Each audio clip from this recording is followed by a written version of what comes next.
I want to realize my potential. I want to be a leader of impact. I would like my voice to be heard more. I would like to really know what drives me. These are phrases that I have heard time and again in my 10 years of working with women leaders. Catalyst, an organization that works for the empowered workplaces of women, claim that in India, over 50% of Indian professional women give up careers between junior and middle management. In 2018 alone, only 20% of senior roles were held by women. And in 2017, there were just 7% of women in senior management roles.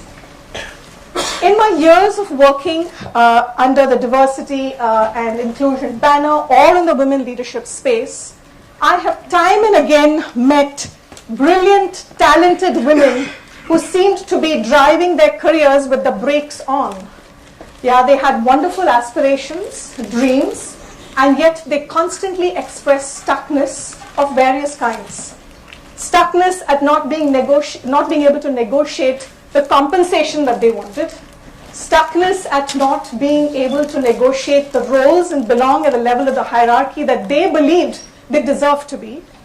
Stuckness back home at not being able to navigate sticky family situations that would free up their energies in order to pursue their aspirations. Stuckness at not having their voice heard enough in their teams, in their organizations, and many times with male bosses. So let me tell you a story from my coaching journey with thousands of women that I've been coaching over the last 10 years. And this is the story of Reena. Let's just call her Reena. She was a business leader in a technology multinational, leading a business vertical of over 1,000 people. She was invited to lead that business because of her fabulous operational experience, her functional competence, her great expertise at solutioning.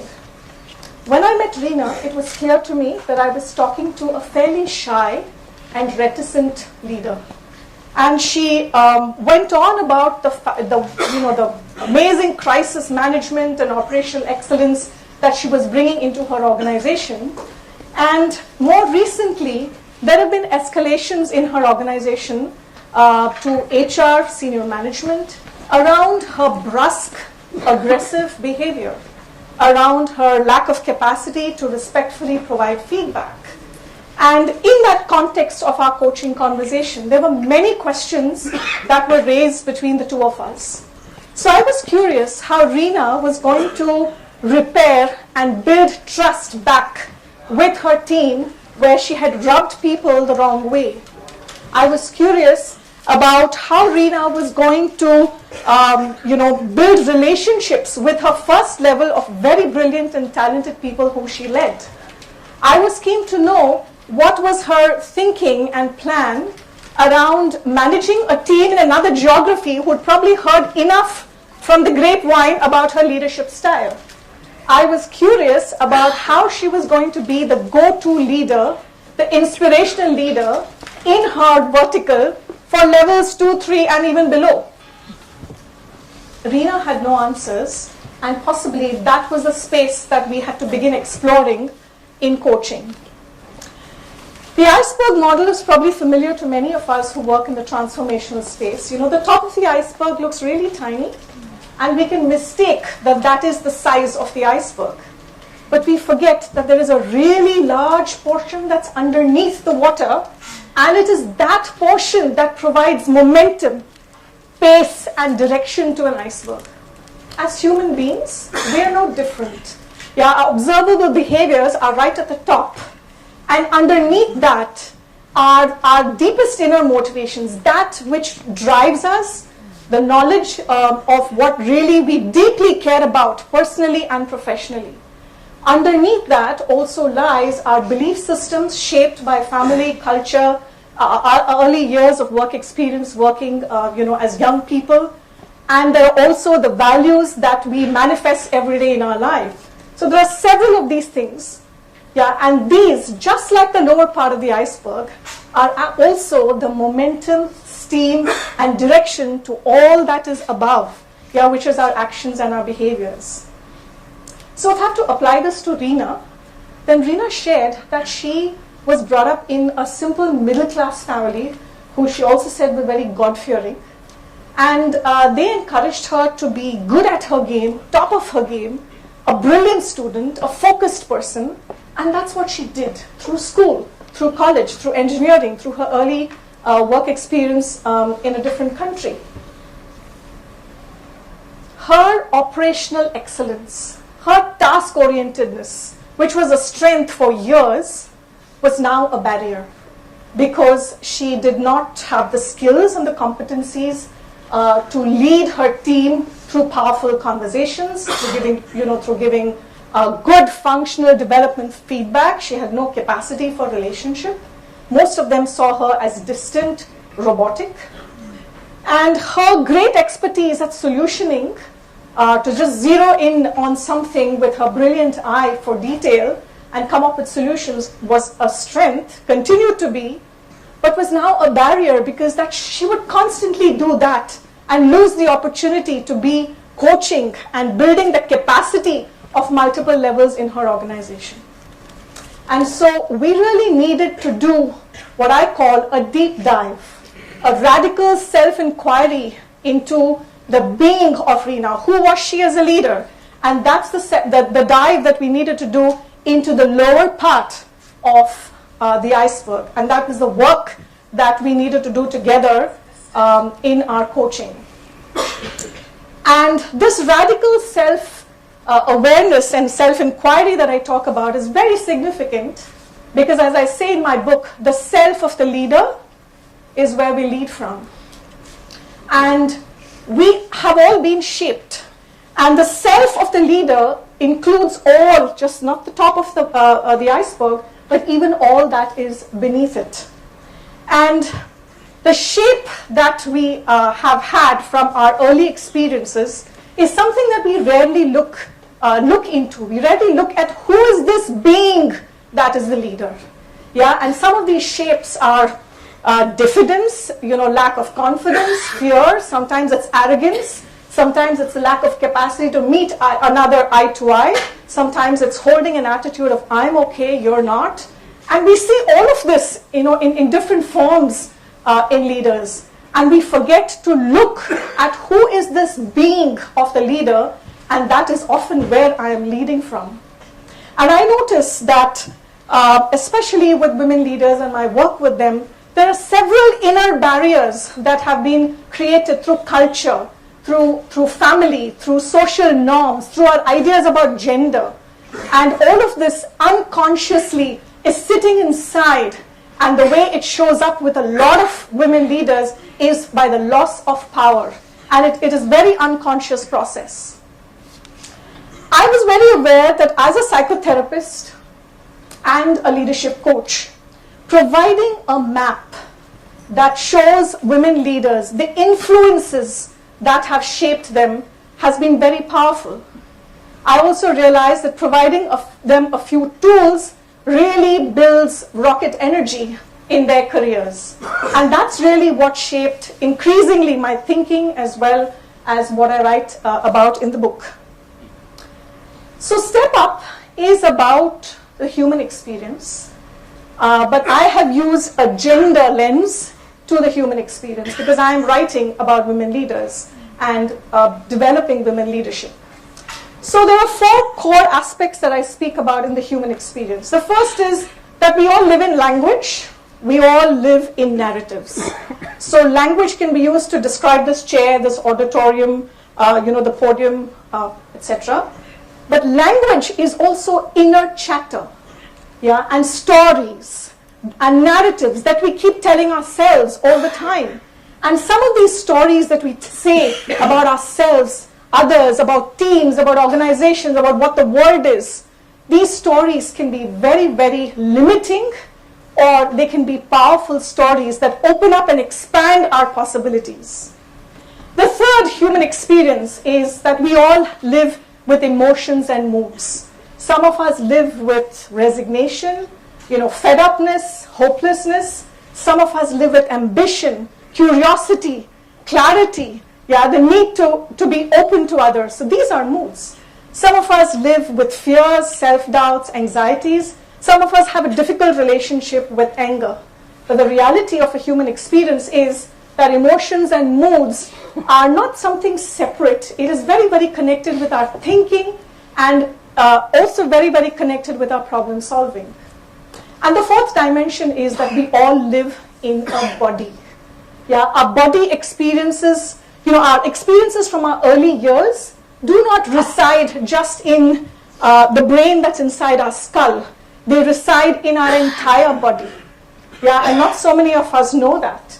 Therefore, we will feel butterflies in our stomach. I felt it too before I came and stood here. Yeah, and it has something to my personal, it has some connections with my personal history. Some of us feel choking in our throat when we have to speak assertively, when we have to negotiate, when we have to stand in front of authority. Some of us feel heaviness in our chest. Yeah, these are bodily experiences that are not separate from our thinking and our capacity to be powerful. So I speak about these different aspects and explore it in the context of women and leadership. And in my work with women, I have found 4 very, very core patterns. I believe that the foundational understanding of our core patterns that we repeat in life and in work is very, very vital for women leaders. That's what my work has showed me. And without this foundational understanding, it's really like driving with the brakes on.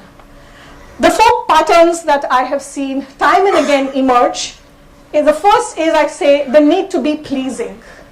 Yeah, and this manifests as a difficulty with saying no, a difficulty with being direct, a difficulty with giving feedback. So that's a core pattern, and these are just some of the difficulties that manifest from this pattern. The second is, I need to get it right all the time. And therefore, this is an incessant pursuit of some sort of standard and excellence that we've placed for ourselves. Therefore, I really need to know everything before I put my hand up for an assignment that I may not know much about. Yeah, I need to really speak only when I absolutely know that what's going to come out of my mouth is good 100%. Yeah, and again, these are just 2 manifestations I've talked about. The third is an overall sense of, I'm not good enough, I'm not smart enough, I'm not ready enough, I need a few more years, I need another degree, I need another qualification which is accepted, etc.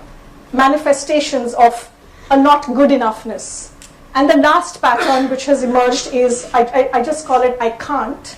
It's just a sense of passivity, yeah, and diffidence around trying out many new things, just learning to play, right?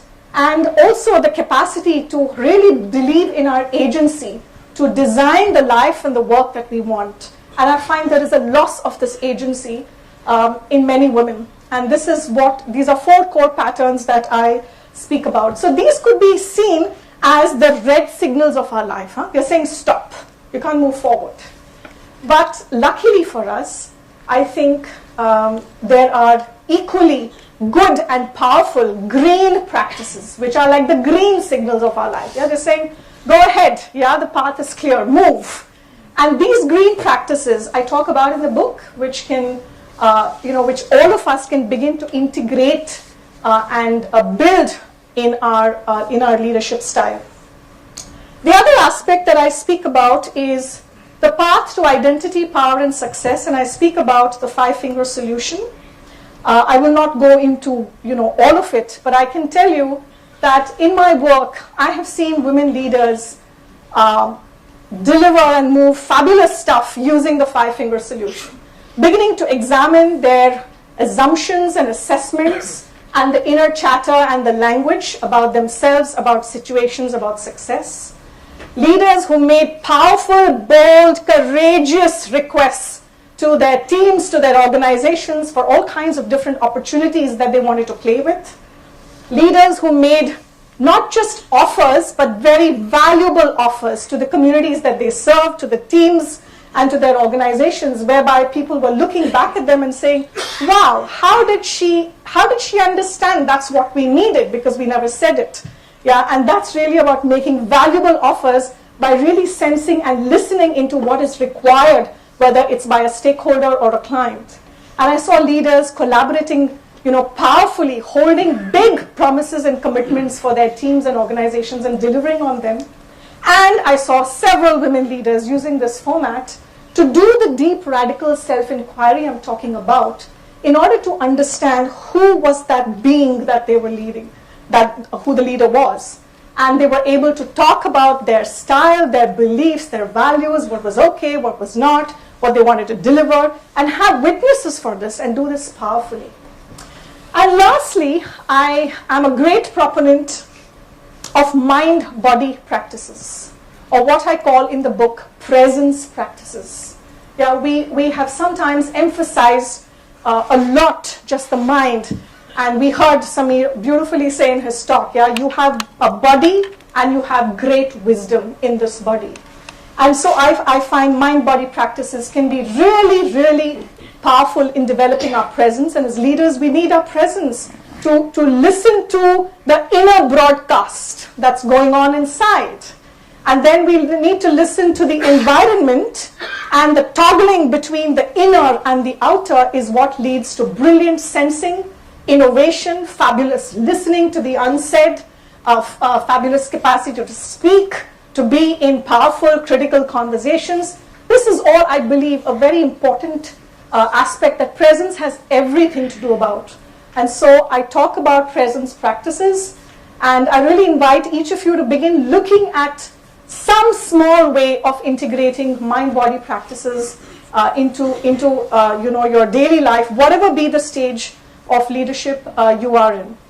So I just want to conclude by telling all of you, just take a moment and ask yourself, what is your relationship to the new possibilities that you can create for yourself? What is your relationship and what is your mood, even in this moment? Yeah, and how is it for you to just take a deep breath for a moment and hold a mood of ambition? Pull up your spine, pull back your shoulders. Do it right now. It just takes 10 seconds to do that. And just hold a mood of ambition and possibilities for yourself, and begin to see what does that do for your mind and for your body. Yeah, and for all of you who are in the audience, yeah, my question that I want to leave you with is, what does stepping up for you mean today? Whatever stage you are in life or career, what does stepping up mean for you today? Thank you.